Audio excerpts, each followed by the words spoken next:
So now that we have our colon operator to extract data, we can actually go in here and use the indexing techniques. We can use a single index or double index technique to extract data. So I can go in here and say m of 2 comma 3, and then what that does is it's going to extract a number here. So the question is, when I do 2 comma 3, is that row 2 column 3, or is that column 2 row 3?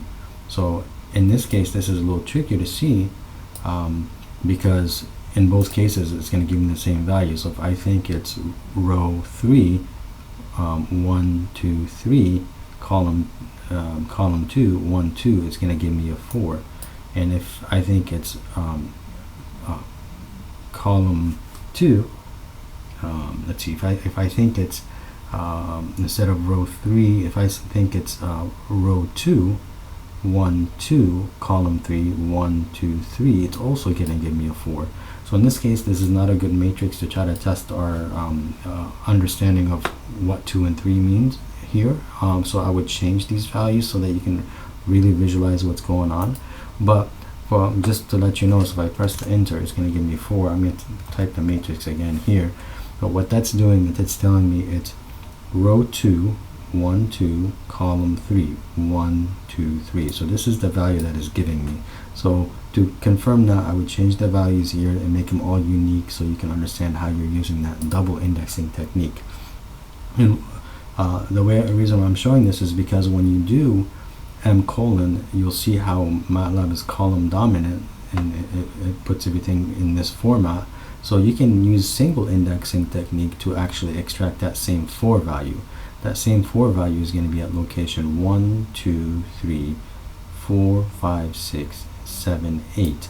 So I can do m of location 8, and that's going to give me that same value. So both methods, using double indexing technique 2 comma 3 or just single index technique, is available to you using MATLAB, and both will give you that same value of 4.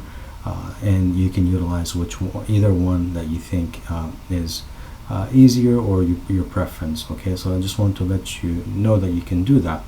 Another thing you can do is you can take m1 comma, and you can actually type the word end, and what that does, it gives you row 1 last element. Okay, row 1 last element. Okay, that will give you 5. And then you can do m end comma end, and that's going to give you last row last element, which is going to be 7. Or you can also do m of end using a single indexing technique, and that's just going to give you the last element in the single index, which is also this guy. Okay, so a couple things about indexing, both in double and single indexing, to just be aware of, to help you further identify elements in a matrix.